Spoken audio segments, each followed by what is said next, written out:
안녕하세요. 법률사무소 마이스트로 보험 전문 변호사 김보겸입니다. 오늘은 다발성 연골 종증으로 보험금을 청구했을 때 왜 보험사로부터 양성이라서 지급이 어렵다라는 말을 듣게 되는지, 그리고 유가족이나 환자분들은 어떻게 다시 준비를 해야 되는지 쉽게 설명해 드려 보겠습니다. 자, 검사도 받고 수술도 마쳤으니 당연히 보험금이 나올 거라고 생각을 했는데, 보험사가 진단서 양성이라는 단어 하나만 보고 지급 거절을 통보를 하면 참으로 억울할 수밖에 없습니다.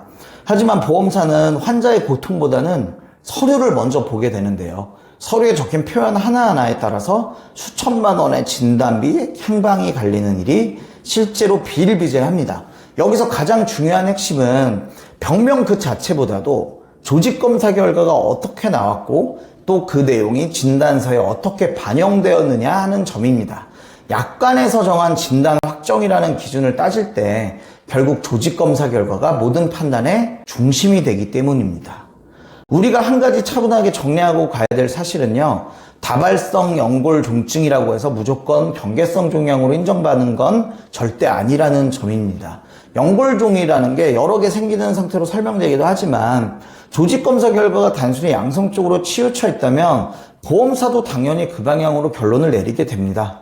다만 실제로 문제가 되는 경우에는 이제 조직검사에서 애매한 포인트가 발견이 된 경우, 그리고 양성과 악성 사이에 이른바 중간 단계로 설명될 여지가 충분한데도 정작 진단서에는 단순히 양성으로만 뭉뚱그려서 정리되는 상황들을 좀 들어볼 수 있는데요.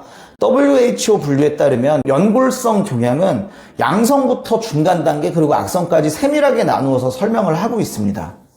자, 이처럼 조직검사 결과가 시사하는 내용과 진단서상의 병명 혹은 코드가 서로 어긋나게 되면 보험사는 가입자에게 불리한 진단서의 문구만을 근거로 삼게 되고 지급 거절의 논리를 세울 수밖에 없습니다. 그래서 우리는 더 꼼꼼하게 서류를 들여다봐야 합니다. 대응 방법은 그리 복잡하지는 않습니다. 우선 조직검사 결과지를 확보를 하시고 그 안에 적힌 구체적인 진단 내용이 무엇인지 먼저 확인을 하시고요. 그 다음 진단서상의 병명의 코드가 결과지의 내용과 정확히 같은 뜻으로 반영되어 있는지 대조해 보셔야 합니다. 이 두 가지가 일치할 때 보험사와의 대화가 훨씬 단순해지고 불필요한 보류 절차도 줄어들게 됩니다.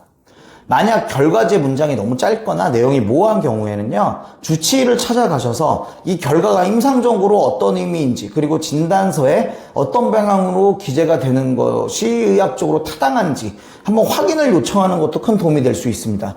결국 다발성 연골종증의 보험금 청구의 성패는요, 내가 얼마나 힘든 투병 과정을 거쳤느냐 보다 조직검사 결과가 어떤 진단으로 정리되어 있고 그것이 진단서에 어떻게 적혔느냐에 따라 달려 있습니다.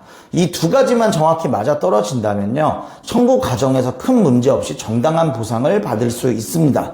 오늘 드린 말씀은 일반적인 안내고요. 실제 결과는 개별 약관과 서류에 따라서 달라질 수 있다는 점 알아주시고, 궁금한 점이 있으시다면 언제든 전문가의 도움을 받으시길 바랍니다.